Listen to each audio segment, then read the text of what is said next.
Welcome back. और आज से हम शुरू करने वाले हैं अपने फॉरेन टैक्सेशन वाली सीरीज़। कैपिटल गेन ऑब्वियसली ख़त्म हो गया है, फॉरेन टैक्सेशन हम शुरू करने वाले हैं। आज हम सबसे पहले पढ़ने वाले हैं कि रेसिडेंट और नॉन रेसिडेंट लोग कैसे बनते हैं। किसी भी पर्सन का इनकम जो है वो इस बात पे डिपेंड करता है कि उसका रेसिडेंशियल स्टेटस क्या है, और रेसिडेंशियल स्टेटस के साथ साथ ये भी डिपेंड करता है कि वो इनकम उसे कहाँ अक्रू और अराइज हो रहा है या रिसीव हो रहा है। तो हम इन सारी चीज़ों को डिस्कस करेंगे। बट आज जो है हम डिस्कस करने वाले हैं अपना बेस का मतलब हो गया कि हम आज एक पर्सन के रेसिडेंशियल स्टेटस को डिस्कस करने वाले हैं। सो बिना किसी देरी के हम शुरू करते हैं आज की क्लास। सबसे पहला टॉपिक है आपके पास determination of residential status and scope of total income. देखो सेक्शन 5 बोलता है कि incidence of tax in any person depend, taxation कैसे होगा ये सिर्फ दो चीज़ों पे डिपेंड करता है। Residential status of the assessee, कि उस पर्सन का रेसिडेंशियल स्टेटस क्या है, and place of accrual and the point of time whether actual और deemed, the ambit of total income of the 3 classes of the assessee. Leave it here. दो चीज़ें define करती हैं किसी इनकम के टैक्सेशन को। पहला तो ये कि उस पर्सन का रेसिडेंशियल स्टेटस क्या है, और दूसरा ये कि प्लेस ऑफ अक्रूवल और पॉइंट ऑफ टाइम क्या है, मतलब कि अक्रू किस जगह पे हुआ है और उसे रिसीव कहाँ पे हुआ है। ये दो चीज़ें डिफाइन करती हैं कि वो इनकम जो है टैक्स होगा या नहीं। अब मैं ऐसा क्यों कह रही हूँ कि रेसिडेंशियल स्टेटस डिफाइन करता है, क्योंकि अगर एक person resident and ordinary resident है, ये सब क्या होता है हम अभी देखेंगे, बट मैं आपको बता रही हूँ। सपोज करो एक पर्सन है जो कि रेसिडेंट है एंड ऑर्डिनरी रेसिडेंट है, तो उसकी ग्लोबल इनकम जो है वो इंडिया में टैक्सेबल हो जाएगी। उसको कहीं पे भी कोई इनकम अक्रू हो रहा हो, अराइज हो रहा हो, कुछ भी रिसीव हो रहा हो, वो ग्लोबल इनकम इंडिया में टैक्सेबल हो जाएगी। इसी तरीके से अगर कोई एनआर है तो कुछ स्पेसिफिक इनकम टैक्सेबल होगी इंडिया में। इसी वजह से एक पर्सन का रेसिडेंशियल स्टेटस और उसका accrual and point of time को हम आगे पढ़ेंगे, जो आपको और डिटेल में समझ में आएगा। एक लाइन में उसको नहीं बता सकती हूँ। सो इस वजह से ये दोनों चीज़ें इस चीज़ को निर्धारित करती हैं कि किसी भी इनकम के टैक्सेशन के लिए ये दो जो है मेन फैक्टर होते हैं। अब बोलता क्या है आगे, आपको पॉइंट बोलता है कि the ambit of total income of the 3 classes of the SSC would be as follow. मतलब कि मैंने कहा कि एसएससी जो है वो उस एसएससी का रेसिडेंशियल स्टेटस उसके इनकम के टैक्सेबिलिटी को डिफाइन करता है। तो एक एसएससी को 3 कैटेगरी में बांटा गया। कौन सी कैटेगरी में? Resident and ordinary resident, resident and non ordinary resident and non resident. मतलब अगर मैं ब्रॉडली बोलूँ तो कैटेगरी 2 है। कौन कौन सी कैटेगरी है? या तो आप रेसिडेंट बन जाएंगे या नॉन रेसिडेंट बन जाएंगे। बट जब आप रेसिडेंट बनेंगे तो आपके पास 2 ऑप्शन आएगी कि आप रेसिडेंट हैं और ऑर्डिनरी रेसिडेंट हैं, या फिर आप रेसिडेंट हैं एंड नॉन ऑर्डिनरी रेसिडेंट है, और तीसरा आपके पास एक ऑप्शन ये एनआर वाला तो आता ही है। रेसिडेंशियल स्टेटस को डिफाइन करने के लिए हम आ जाते हैं सेक्शन 6 में। सेक्शन 6 जो है वो, जैसे मैं आपको बता रही कि रेसिडेंशियल स्टेटस जो होता है इंडिविजुअल और एचयूएफ का, वो या तो रेसिडेंट बनते हैं या फिर एनआर बनते हैं। और अगर वो एक बार रेसिडेंट बन जाते हैं तो स्टिल उनके पास ये सिर्फ वो रेसिडेंट और एनआर में डिवाइड नहीं होते। जब वो रेसिडेंट बनते हैं तो हमें आगे ये भी देखना पड़ता है कि क्या वो रेसिडेंट एंड ओआर हैं, ऑर्डिनरी रेसिडेंट हैं, या फिर रेसिडेंट एंड एनओआर हैं। सॉरी, मैंने उल्टा लिख दिया। यहाँ पे आर एंड एनओआर है और यहाँ पे आर एंड ओआर है। तो हमें ये भी देखना पड़ता है कि वो एनओआर हैं या ओआर हैं। जबकि ये जो डिटर्मिनेशन होता है रेसिडेंशियल स्टेटस का, ये सिर्फ एक इंडिविजुअल और एचयूएफ के लिए होता है। बट अगर एक फॉर्म, एओपी, लोकल अथॉरिटी या कंपनी की बात करें तो ये जो इंस्टीट्यूशंस हैं ये सिर्फ एक रेसिडेंट या नॉन रेसिडेंट बनती हैं। अगर इनको हम फर्दर डिवाइड नहीं कर सकते ओआर और एनओआर में, ये सिर्फ या तो रेसिडेंट बनती हैं या फिर नॉन रेसिडेंट बनती हैं। I hope you understood this. ये तो मैं आपको पहले भी समझा चुकी थी, बट अब हम देख लेते हैं कि वो रेसिडेंशियल स्टेटस जो होता है वो किस बेसिस पे डिटरमाइन होता है। मतलब कब आप ओआर बनते हैं, कब आप आर बनते हैं, एनओआर बनते हैं। Residential status of SSC must be ascertain with reference to each previous year. The person who is resident and ordinarily resident in 1 year may become non-resident or resident but not ordinarily resident in another year or vice versa। देखो यहाँ पे कहना क्या चाहते हैं, simple सी एक बात बोल रहे हैं कि एक पर्सन, मतलब जो ये डिटर्मिनेशन है कि आप आर या ओआर हो, आर या एनओआर हो, या फिर आप एक एनआर हो, ये डिटर्मिनेशन हर एक एसएससी के लिए ईच ईयर होना चाहिए। ये हम कोई ऐसा नहीं होगा कि मेरा रेसिडेंशियल स्टेटस जो है एक बार जो भी अगर मेरा OR निकल के आ गया तो मैं हर साल OR ही बनती रहूँगी। No, that won't be possible. हो सकता है कि मैं OR तो हूँ बट किसी पर्टिकुलर ईयर में मैं इंडिया छोड़ के 12 साल 15 साल 20 साल 25 साल के लिए बाहर चली गई, तो क्या still am I OR? No, I will become non resident. इस वजह से यहाँ पे बोला जा रहा है कि ईच ईयर जो है ये रेसिडेंशियल स्टेटस डिटरमाइन होगा। अब हम बढ़ते हैं अपने इस टॉपिक के डिटेल में, जहाँ पे अब हम ये डिस्कस करने वाले हैं कि हम OR NOR बनेंगे कैसे। ये आपका डिस्कस हुआ है सेक्शन 6 सबसेक्शन 1 में, रेसिडेंशियल स्टेटस ऑफ इंडिविजुअल। और सबसे पहले हम डिस्कस करने वाले हैं इंडिविजुअल और HOF की। Under section 6 subsection 1, an individual is said to be resident in any previous year if he satisfy any of the following condition। आप रेसिडेंट बन जाते हैं अगर आप इनमें से कोई भी कंडीशन सेटिस्फाई कर जाते हैं। क्या? He has been in India during the relevant previous year for a total 182 days or more, or has been in India during the 4 year immediately preceding the relevant previous year for a total 365 days or more, and has been in India for at least 60 days in the relevant previous year। देखो, दो चीज़ें बोली जा रही हैं। पहला आपको ये बोला जा रहा है, दो ऑप्शन दिया जा रहा है, इस दोनों में से अगर आप किसी भी ऑप्शन को सेटिस्फाई कर देते हैं तो आप रेसिडेंट बन जाते हैं। पहला ये कि during the relevant previous year, मतलब कि अगर मैं बोलूँ कि मैं 23-24 का रेसिडेंशियल स्टेटस डिटरमाइन कर रही हूँ, तो 23-24 में either the first point would be कि आप 182 डेज रहे हैं इंडिया में तो आप रेसिडेंट बन जाएंगे, या फिर दूसरा पॉइंट आपका ये बोलता है कि आप 23-24 से पीछे 4 साल चले जाइए। 4 साल का मतलब क्या हो गया? 4 साल का मतलब हो गया कि 22, 23, 21 और 20, इन 4 सालों को, मतलब उस पर्टिकुलर उस रेलिवेंट प्रीवियस ईयर के पीछे 4 साल चले जाइए। और अगर इस 4 साल में मेरा स्टे, अगर मैं अपनी बात करूं तो 365 डेज या उससे ज़्यादा है, प्लस 23-24 में देखेंगे, ये तो हमने पीछे 4 साल का देख लिया कि 365 डेज है या उससे ज़्यादा है। 23-24 में अगर मेरा एक स्टे 60 डेज से ज़्यादा है तो मैं क्या बन गई? मैं रेसिडेंट बन गई। I hope you understood this point. सिर्फ 2 पॉइंट को पकड़ना है। पकड़ना क्या है? सिर्फ 2 पॉइंट हमें डिटरमाइन करनी है। पहला कि अगर मैं पहला पॉइंट लगाऊं तो मुझे ये देखना है कि क्या मैं 182 डेज पर्टिकुलरली इंडिया में थी। अगर इसका आंसर यस निकल के आता है तो मुझे आगे कुछ सोचने की ही ज़रूरत नहीं है। बट अगर इसका आंसर नो निकल के आता है तो मुझे दूसरे तरीके से अपना रेसिडेंशियल स्टेटस चेक करना पड़ेगा। अगर दोनों में नो आ जाता है तो कोई इशू नहीं है, आप रेसिडेंट नहीं है, आप रेसिडेंट नहीं बन पाए उस पर्टिकुलर ईयर में। तो यहाँ पे पहले हमने देखा कि क्या 182 डेज में इंडिया में रही हूँ, द आंसर वुड बी, मान लो ये नो निकल के आ जाता है तो हम दूसरा ऑप्शन देखेंगे। दूसरा ऑप्शन क्या होगा कि उस रेलिवेंट प्रीवियस ईयर, मतलब कि 23-24 को छोड़ के हम पीछे 4 साल जाएंगे। उस 4 साल में देखना है कि क्या मैं 365 डेज इंडिया में थी। इफ़ यस, देन एक और कंडीशन चेक करना है कि क्या उस पर्टिकुलर प्रीवियस ईयर में मैं 60 डेज या उससे ज़्यादा इंडिया में थी। इफ़ यस, अगर ये दोनों कंडीशन सेटिस्फाई हो जाते हैं then still I would be treated as resident, और मेरे ऊपर एक रेसिडेंशियल, जब मैं रेसिडेंट बन गई तो ऑब्वियसली जो भी इनकम टैक्सेबल होती होगी एक रेसिडेंट की वो सब टैक्सेबल हो जाएगी। आगे बढ़ते हैं अब हम। For the purpose of counting the number of days stays in India, both the date of departure as well as stays है यहाँ पे, not stay, this is wrong, this is stay। मतलब कि जब हम 365 या 60 या फिर 182 डेज़ का कैलकुलेशन कर रहे होंगे तो जिस दिन the date of departure as well as date of arrival are considered to be in India, जिस दिन हम इंडिया छोड़ के जा रहे हैं, चाहे हम सुबह चले गए हों, सुबह के 5 बजे मेरी फ़्लाइट हो, तो भी ऐसा माना जाएगा कि आप उस दिन इंडिया में हैं। और अगर मैं रात के 12 बजे भी आता हूँ, still this will be considered कि मैं उस पर्टिकुलर डे इंडिया में थी। ठीक है, I hope you understood this. अब देखो, ये रेसिडेंशियल स्टेटस डिटरमाइन करने का, अभी हमने सिर्फ ये डिटरमाइन किया कि आप एक रेसिडेंट है या नहीं। अभी हम OR NOR पे नहीं आए हैं, अभी हमने क्या डिटरमाइन किया है, आपका रेसिडेंट है या नॉन रेसिडेंट है। तो हमें पता चल गया, दोनों कंडीशन हमने चेक कर लिया, हमें पता चल गया कि आप तो रेसिडेंट है। अब इस जो जनरल लॉ है उसका कुछ एक्सेप्शन है। एक्सेप्शन क्या है? एक्सेप्शन आपको कुछ ऐसे है, Indian citizen who lives during the relevant previous year as a member of the crew of Indian ship, मतलब कि अगर कोई पर्सन है जो कि as a crew of Indian ship, अगर वो इंडिया को छोड़ता है for the purpose of employment outside India, it is said to be resident in India if he has been in India during the relevant previous year for a period amounting to 182 days और मोर। तो अगर वो India में उस relevant previous year में 182 days रहा है तो हम उसको रेसिडेंट मानेंगे। अब आप बोलेंगे कि इसमें एक्सेप्शन क्या है, ये तो वही है जो हमने ऊपर पढ़ा। अब देखो बताती हूँ एक्सेप्शन क्या है।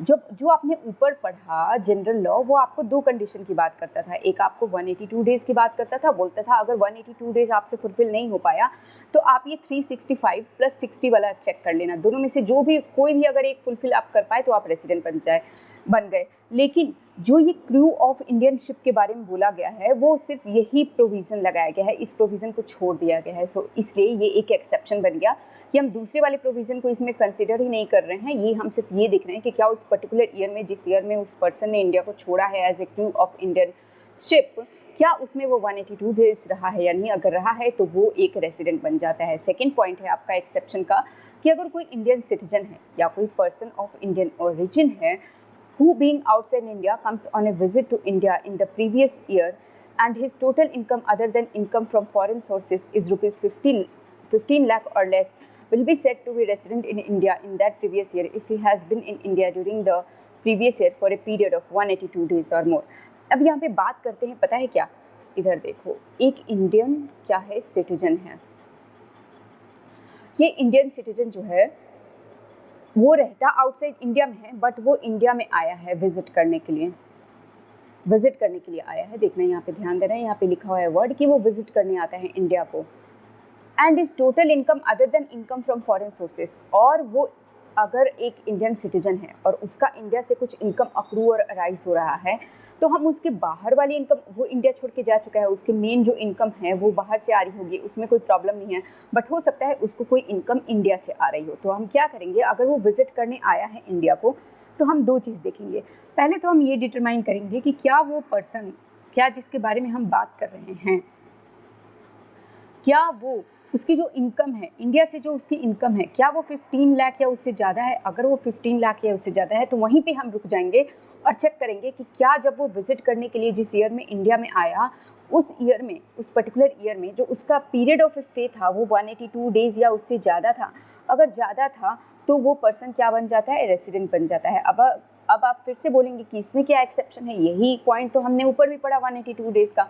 मेरा आंसर वही होगा कि यहाँ पे जो 365 डेज़ वाला क्लॉज है उसको हटा दिया गया है और एक एडिशनल पॉइंट ऐड किया गया है। पहले आपको चेक करना है कि 15 लाख या उससे 15 लाख या उससे कम है अगर इनकम, तो हम क्या चेक करेंगे कि क्या उसका स्टे 182 डेज़ या उससे ज़्यादा है, तो वो पर्सन रेसिडेंट बन जाता है। एक बात को ध्यान देना, 15 लाख से अगर ज़्यादा होगा तो एक अलग रूल है। हाँ, ये देखना है कि 15 लाख से कम है तो हम उसके पीरियड ऑफ स्टे को 182 डेज़ कंसिडर करेंगे, अगर है तो वो आपका रेसिडेंट बन जाएगा। थर्ड पॉइंट आपका बोलता है, सेम ही पॉइंट है, ऊपर वाले से कनेक्टेड है, बट यहाँ पे हो क्या रहा है कि उसकी इनकम जो है 15 लाख रुपए से ज़्यादा है। तब वो रेसिडेंट बनेगा किन सिचुएशन में, इन सिचुएशन में जब ये कंडीशन फुलफिल करेगा। इसमें आपका पहला कंडीशन है कि वो जो पर्सन हो वो इंडिया में रहे during the previous year for a period of 182 days और मोर। ये तो नॉर्मल कंडीशन है, हम पहले भी पढ़ चुके हैं। दूसरा कंडीशन बोलता है कि जो रेलिवेंट प्रीवियस ईयर है उसके पीछे 4 साल में जाइए, इमीडिएटली प्रीसीडिंग प्रीवियस ईयर, और उसमें देखना है कि क्या वो total 365 days for the last 4 year, क्या वो इंडिया में 365 डेज़ और मोर था, और इस पर्टिकुलर प्रीवियस ईयर में एटलीस्ट 120 डेज़ या उससे ज़्यादा वो इंडिया में रहे तो वो रेसिडेंट बन जाता है। चलो, थोड़ा सा अगर कन्फ्यूज़न हो रहा है तो कोई बात नहीं, मैं सम अप कर देती हूँ। अभी तक हमने जो भी पढ़ा उसको मैं सम अप कर देती हूँ।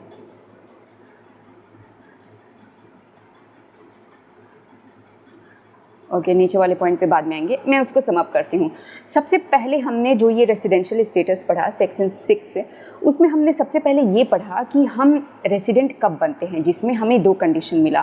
पहला कंडीशन ये था कि अगर आप एक पर्टिकुलर प्रीवियस ईयर में 182 डेज़ या उससे ज़्यादा रहते हैं, या फिर हमें दूसरा कंडीशन देखना था कि क्या जिस ईयर का भी हम रेसिडेंशियल स्टेटस निकाल रहे हैं, क्या आप उस ईयर में 60 डेज़ या उससे ज़्यादा हैं, और प्लस प्लस प्लस प्लस, ध्यान देना, प्लस उसके साथ साथ हमें उस पर्टिकुलर प्रीवियस ईयर को, उस रेलिवेंट प्रीवियस ईयर के पीछे 4 साल में जाना था और देखना था कि क्या हम उन 4 साल में 365 डेज़ या उससे ज़्यादा हैं। And if the answer is yes, अगर दोनों में से कोई भी एक चीज़ यस हो जाता है तो हम रेसिडेंट बन जाते हैं। जब हमने जनरल चीज़ पढ़ ली, जनरल प्रोविज़न पढ़ लिया, तो आया हमारे पास एक्सेप्शन। एक्सेप्शन में सबसे पहला एक्सेप्शन ये था कि अगर आप क्रू ऑफ इंडियन शिप हैं तो आपका रेसिडेंशियल स्टेटस डिटरमाइन करने के लिए हम सिर्फ एक चीज़ देखेंगे। कौन सी चीज़ देखेंगे कि weather you have been resident in India in for 182 days or more in that particular relevant previous year। मतलब अगर हम जिस ईयर का रेसिडेंशियल स्टेटस निकाल रहे हैं उस पर्टिकुलर ईयर में क्या आप इंडिया में 182 डेज से ज़्यादा थे, इफ़ यस तो फिर आप रेसिडेंट बन गए। अब यहाँ पे मैंने आपको बताया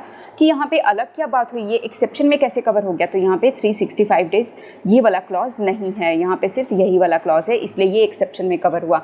एक्सेप्शन का दूसरा पॉइंट था कि अगर आप इंडियन सिटीजन हैं और अगर आपका इनकम फ्रॉम इंडिया मैं बोल रही हूँ 15 लाख या उससे लेस है, लेस देन 15 लाख है, तो आपको क्या करना है, आपको देखना है कि आप जिस ईयर का रेसिडेंशियल स्टेटस निकाल रहे हैं आप उस पर्टिकुलर ईयर में इंडिया में 182 डेज़ या मोर रिसाइड कर रहे हों, और अगर आप रहते हैं, अगर आप स्टे करते हैं इंडिया में for a period of 182 days और more, then you become a resident person. तीसरा हमारे पास कंडीशन था, एक्सेप्शन का तीसरा जो कंडीशन था वो ये था कि आप एक इंडियन सिटीजन हैं और इंडियन सिटीजन होने के साथ साथ आपका जो इनकम है फ्रॉम इंडिया वो मोर देन 15 लाख है। अब जब आपके पास मोर देन 15 लाख इनकम है तो आपको दो कंडीशन दी जाएगी फुलफ़िल करने को। अगर दोनों में से कोई एक कंडीशन फुलफ़िल कर देते हैं then you become resident in India. पहला कंडीशन ये था कि आप उस पर्टिकुलर ईयर में इंडिया में 182 डेज़ या उससे ज़्यादा रहे हों। अगर ये नहीं फुलफ़िल कर पाते तो दूसरा कंडीशन चेक करना, उस रेलिवेंट प्रीवियस ईयर को छोड़ के पीछे 4 साल में जाना, देखना कि क्या 365 डेज़ और मोर हैं। If the answer is yes तो फिर एक और चीज़ चेक कर लेना कि जिस रेलिवेंट प्रीवियस ईयर की हम बात कर रहे हैं उस प्रीवियस ईयर में क्या आप इंडिया में 120 डेज़ और मोर रहे हैं। अगर इस दोनों में से कोई भी एक कंडीशन फुलफ़िल हो जाती है तो आप क्या बन जाते हैं, आप इंडिया के रेसिडेंट बन जाते हैं। I hope you understood this. मैंने बहुत तरीके से इसको एक्सप्लेन करने की कोशिश की है। आगे आपका ना सिर्फ एक पॉइंट लिखा हुआ है, क्या लिखा हुआ है, ये पॉइंट आपको बोलता क्या है, ये वाले पॉइंट के लिए बोलता है, जो आपका थर्ड एक्सेप्शन था ना उसके लिए बोलता है कि अगर आप 120 डेज़ रहते हैं बट 182 डेज़ नहीं रहते हैं, मतलब you are living more than 120 days but less than what, less than 182 days, then you will be resident and non ordinarily resident. आगे हम पढ़ेंगे तो हमें समझ में आएगा कि इस कैटेगराइजेशन का क्या बेनिफिट होता है। What you would be resident and non ordinarily resident. अभी के लिए सिर्फ इतनी सी चीज़ें याद रखेंगे। देखो अभी तक हमने ये पढ़ लिया कि आप रेसिडेंट कैसे बनते हैं। जब आप रेसिडेंट बन गए तो अब हमें क्या पढ़ना है, रेसिडेंट के साथ साथ हमने उसका एक्सेप्शन भी पढ़ लिया। अब हम ये देखने वाले हैं, मैंने आपको बताया था कि जब आप रेसिडेंट बन जाते हैं तो आपके पास ये होता है कि आप OR हैं या NOR है, ऑर्डिनरली रेसिडेंट है या नॉन ऑर्डिनरली रेसिडेंट है। तो इसके लिए यहाँ पे ये बताया गया है ओनली इंडिविजुअल, सिर्फ एक इंडिविजुअल, जो मैं आपको पहले भी बता चुकी हूँ कि इंडिविजुअल या HOF जो होता है वही resident but not ordinarily resident या ऑर्डिनरी रेसिडेंट जो है बनता है। और other classes of the SSC होते हैं वो या तो रेसिडेंट बन सकते हैं या फिर नॉन रेसिडेंट बन सकते हैं, resident but not ordinarily resident. अच्छा यहाँ पे लिखा हुआ है कि resident but not non ordinarily resident one who satisfy the following condition, मतलब कि आप RNOR तब बनेंगे जब आप ये कंडीशन को सेटिस्फाई करेंगे। इसमें से पहला कंडीशन क्या है, if such individual has been non resident in India in any line out of 10 previous year preceding the relevant previous year, or if such individual has during the 7 previous year preceding the relevant previous year been in India for a period of 729 days or less। मैंने चलो ठीक, फिर से एक बार यहीं से शुरू करते हैं। आपने देख लिया कि रेसिडेंट कैसे बनते हैं और नॉन रेसिडेंट कैसे बनते हैं। अब हम ये देख रहे हैं कि हम resident and non ordinarily resident की कैटेगरी में कैसे आते हैं। तो इसके लिए बोला गया है कि आपके पास दो कंडीशन है, अगर आप इस दो कंडीशन में फॉल होते हैं तो आप NOR बन जाते हैं। पहला कंडीशन क्या है कि आप एक ऐसे रेसिडेंट हैं जो, अगर पिछले 10 सालों की बात करूँ रेलिवेंट प्रीवियस ईयर को छोड़ के, मतलब कि 23-24 की हम बात अगर हम कर रहे हैं, अगर हम 23-24 के लिए रेसिडेंशियल स्टेटस खोज रहे हैं तो हम इस 23-24 को छोड़ के पीछे के 10 साल को देखेंगे। इस पीछे के 10 साल में अगर आप 9 ईयर ऐसा है जिसमें कि आप रेसिडेंट इन इंडिया इन इसमें आप 9 साल तक तो नॉन रेसिडेंट ही रहे हैं, तो फिर आप क्या हो गए, NOR हो गए। मतलब इस ईयर देखो मैंने आपको बताया था ना कि ये आपका R और NOR, R और NR दो अलग अलग चीज़ें होती है। जब आप R बन जाते हैं तब आप क्या बनते हैं, NOR बनते हैं या फिर R एंड OR बनते हैं। तो ये हो सकता है ना कि अगर मैं पीछे का, अगर मेरा ट्रैक रिकॉर्ड निकाला जाए तो पीछे के 20 सालों में अगर मैं 23-24 को छोड़ दूं तो इस पीछे के 20 सालों में मैं नॉन रेसिडेंट थी, बट इस ईयर में मैं 182 डेज या उससे ज़्यादा रह गई हूं, तो इसलिए मैं यहाँ पे रेसिडेंट बन गई हूँ। तो यहाँ पे जो पहला कंडीशन है वही बोला गया है कि रेलिवेंट प्रीवियस ईयर को छोड़ के पीछे के 10 साल ले लेना। अगर इस 10 साल में से 9 साल ऐसे हैं जहाँ पे आप नॉन रेसिडेंट रहे हैं, नॉन रेसिडेंट इन इंडिया, अगर आप नॉन रेसिडेंट रहे हैं, एनआर रहे हैं, तो आप एनओआर की कैटेगरी में आ जाएंगे सीधे। आप रेसिडेंट तो बन गए बट आप ऑर्डिनरीली रेसिडेंट नहीं बने, आप एक एनओआर बन गए। या फिर दूसरा पॉइंट आपका ये बोलता है, if such individual has during the 7 previous year preceding the relevant previous year, मतलब कि अब 23-24 को छोड़ के ऐसे समझो तो पीछे के 7 साल ले लेना। इस 7 साल में आप देखना कि क्या इस पर्सन का जो इंडिया में स्टे है वो 729 डेज या उससे कम है। अगर उससे लेस देन, अगर उससे कम है तो फिर ये पर्सन क्या बन गया, एनओआर बन गया। I hope you understood this point कि पहले आप आर बनते हैं and it is quite possible कि आप इस साल तो आर बन गए बट पीछे के 10 साल 15 साल 20 साल आप एक एनआर थे।